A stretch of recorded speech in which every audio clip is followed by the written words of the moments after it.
تفتكر إيه الحاجة اللي ممكن تجمع أغنية قصر بعيد لتامر عاشور اللي صدرت سنة 2025 وأغنية قلبي دليلي لليلى مراد اللي صدرت سنة 1947؟ مساء الخير، أنا مي وهحكي النهاردة عن إيقاع الفالس.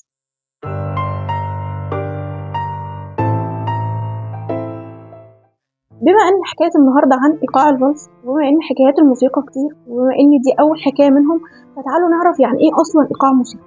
الإيقاع هو تنظيم الأصوات والصمت في زمن الموسيقى. يعني إمتى الصوت يبدأ، إمتى يقف، إمتى يطول، إمتى يقصر، إمتى يتكرر. فلو حبينا نعبر عن الإيقاع في جملة واحدة هنقول عنه إن هو المسؤول عن إمتى نسمع صوت. عشان كده الإيقاع بيتكون من 4 مكونات رئيسية، وهما النبضة، السرعة، الميزان، والنمط الإيقاعي. لما نيجي نتكلم عن كل مكون منهم هنقول إن النبضة هي الدقة الأساسية اللي بتحصل بشكل منتظم، والمكون التاني اللي هو السرعة هو سرعة تكرار النبضات دي إذا كانت بطيئة أو سريعة، بالظبط زي ضربات القلب لما يدق بسرعة عشان بتجري أو يدق بهدوء عشان انت نايم. الميزان بقى هو طريقة تجميع النبضات دي وتحديد حجمها وعددها، والمجموعة دي بيكون اسمها المازورة. ففي إيقاعات بتتكون المجموعة بتاعتها من 4 نبضات مثلا زي البوب، وفي إيقاعات تانية بتتكون من 3 نبضات زي الفالس اللي هنحكي عنه النهاردة. آخر حاجة في المكونات هي النمط الإيقاعي، وهو اللي بيكون مزيج بين النبضات الطويلة والنبضات القصيرة، يعني النمط اللي بيتكرر بيه وقع النبضات في المزمور.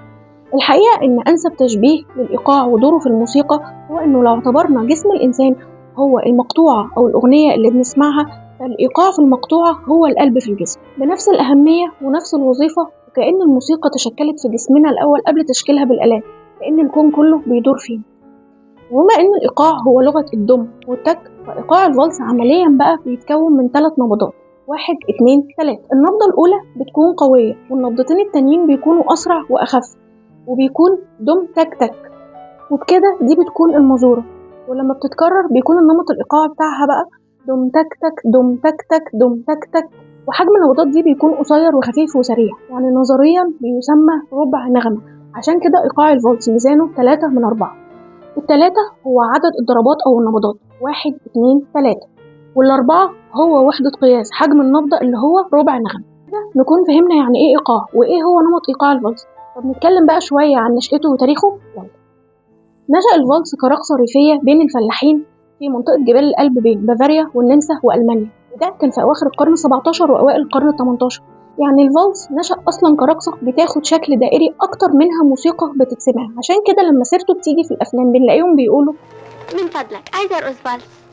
بيقول المؤرخين إن جذور الفالس كرقصة اتطور من رقصة شعبية نمساوية اسمها اللاندلر، لكن الفرق بينهم كان إن اللاندلر كانت أبطأ وأتقل، وكان الفلاحين وقتها بيرقصوها بأحذية تقيلة، وكانت الرقصة بتتضمن قفز وخبط قوي على الأرض. ده طبعا كان مناسب للبيئة اللي نشأت فيها الرقص، لكن مع انتقاله للمدن الأرضيات كانت أنعم وبقى أسهل الرقص عليها، فالرقصة بقت أسرع وأسهل وأخف، وتطورت الرقصة من اللاندلر التقيل للفالس الخفيف الرشيق، وبكده بتتنقل الرقصة من الفلاحين والريف لقصور فيينا. لكن الحقيقة إن ده ما حصلش بسهولة، لأنه في أواخر القرن ال18 لما بدأ الفالس يتنقل من الريف للمدن قوبل برفض شديد، وقامت عليه ثورة من الطبقة الأرستقراطية ومجتمع المحافظين في فيينا، لأنه قبل الفالس كان الرقص السائد وقتها هو رقص المنويت، وده الرقص اللي كان بيرقصه النبلاء والطبقة الأرستقراطية.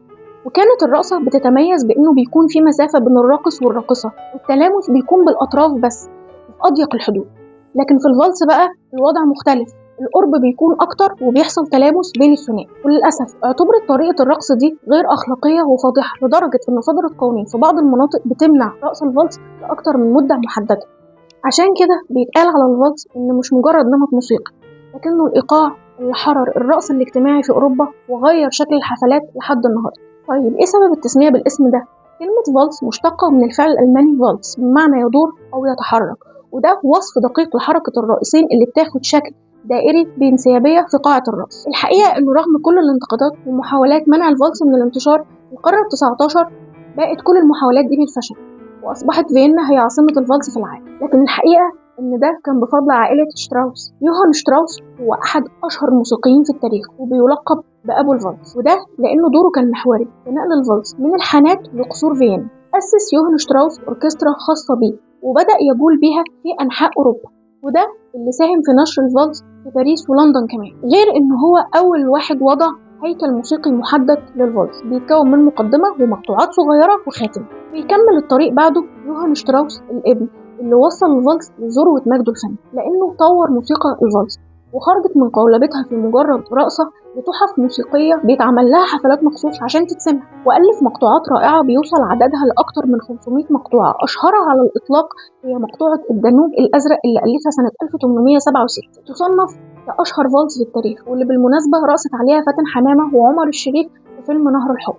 ومن هنا خرج الفالس من فيينا للعالم كله بفضل عائلة شتراوس وتأثيرهم ودورهم المحوري، واللي جعل للفالس طابع خاص كلاسيكي من الرقي والسحر، واللي تم تسجيله إيقاع ورقصة كتراث ثقافي غير مادي للنمسا في منظمة اليونسكو سنة 2017، وده بسبب قيمته الثقافية كجزء لا يتجزأ من الهوية النمساوية لدرجة ارتباطه بحفلات رأس السنة في فيينا لحد النهاردة. وبما إننا بنتكلم عن فيينا عاصمة الفالس في العالم، فطبعا لازم نفتكر أغنية ليالي الأنس في فيينا اللي غنتها أسمهان من كلمات الشاعر أحمد رامي وألحان الموسيقار فريد الأطرش، واللي وزعها فعلا فريد الأطرش على إيقاع الفالس وجمع فيها بين روح الشرق والغرب في تناغم رائع. ورغم ان الاغنيه دي بتشكل علامه فارقه في تاريخ الموسيقى، الا ان فريد الأطرش مش هو اول موسيقار يستخدم ايقاع الفالس في الموسيقى العربيه. ليالي الانس في فيينا صدرت في فيلم غرام وانتقام سنه 1944، لكن اول واقدم فالس عربي موثق في التاريخ هو فالس اغنيه اهون عليك للموسيقار محمد عبد الوهاب، واللي كانت سنه 1928. كان عهدي عندك في الهوى يا نعيش سوا يا نموت سوا. والحقيقة إن الأغنية دي ما كانتش أغنية قد ما هي كانت ثورة على تبوهات الأغنية الشرقية وقتها، وده لأسباب كتير. قبل الأغنية دي الأغاني وقتها كانت بتاخد شكل الطقطوقة أو الدور أو الموشح، لكن أهون عليك لأول مرة خدت شكل المونولوج، وتخلى فيها عبد الوهاب عن التطريب المبالغ واستعراض العرب اللي كان سائد وقتها. كانت طريقة الغنى كأنه بيناجي حبيبه بشكل حزين، وكل ده غير إنه اعتمد طريقة توزيع هرمونية أوركسترالية، وده ما كانش مألوف وقتها في التخت الشرقي. وفي الكوبليه الأخير من أغنية أهون عليك استخدم الموسيقار محمد عبد الوهاب إيقاع الفالس لأول مرة في الموسيقى الشرقية عشان يعلن روح التجديد والتمرد رغم كل الانتقادات اللي توجهت ليه بتغريب الموسيقى وإفساد الذوق الشرقي. ومن هنا كانت البداية ونقطة التحول وبيان الحرية وسيادة روح التجديد اللي ألهمت كتير من الموسيقيين بعد. ومن بعد أهون عليك بتتوالى استخدامات محمد عبد الوهاب لإيقاع الفالس في القصائد اللي غناها زي الجندول وكليوباترا والكرنك، وهنلاقي كتير من التجارب لملحنين آخرين نجحوا في استخدام الفالس، طبعا زي استخدام فريد الأطرش لإيقاع الفالس في ليالي الأنس في فيينا زي ما اتكلمنا من شوية، واللي كان بيمثل نضج التجربة الفنية اللي أسسها محمد عبد الوهاب. ومن بعدها بيبدع محمد القصبجي في تحفته الخالدة قلبي دليلي واللي غنتها ليلى مراد على إيقاع الفالس، واللي بتعد من أشهر الأغاني المصرية على الإطلاق.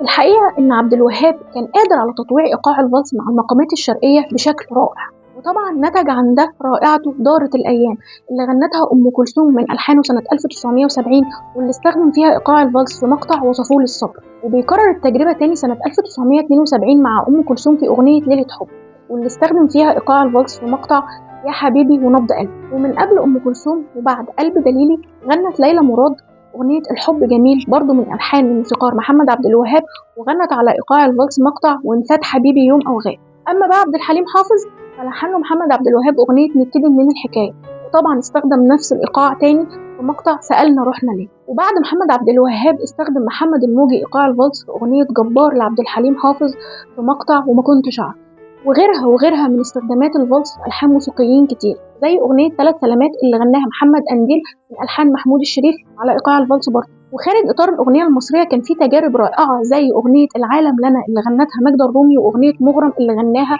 مروان خوري على إيقاع الفالس. في القرن ال21 وتحديدا سنة 2003 غنت أنغام الأغنية المهيبة رجعنا كلامنا على إيقاع الفالس، كانت من ألحان تامر علي وتوزيع فهد. وفي سنة 2017 غنى أحمد جمال نشيد العاشقين على إيقاع الفالس، وده كان بعد تجربة أنغام بحوالي 14 سنة. بعد كل هذه المحطات بنوصل لآخر تجربة على إيقاع الفالس في الأغنية المصرية، واللي هي كانت أغنية قصر بعيد اللي غناها تامر عاشور سنة 2025 على إيقاع الفالس. من 1928 لسنة 2025 وبعد حوالي 100 سنة وما زالت تجربة محمد عبد الوهاب في التجديد ملهمة لكتير من الموسيقيين بعده في الجيل الحالي. تجربة أثرت الموسيقى الشرقية وعرفتنا على إيقاع كلاسيكي ساحر من أكتر الإيقاعات الموسيقية تميز ورقي، إيقاع ترك بصمة في الموسيقى الغربية والعربية بأبسط الوسائل وأعمقها. فأصبح أكتر من مجرد موسيقى، ولكن لغة تجمع بين الماضي والحاضر وتستمر في الإلهام عبر الزمن. دي كانت الحكاية من البداية للنهاية. استنوني الأسبوع الجاي في حكاية جديدة مع مي تحت.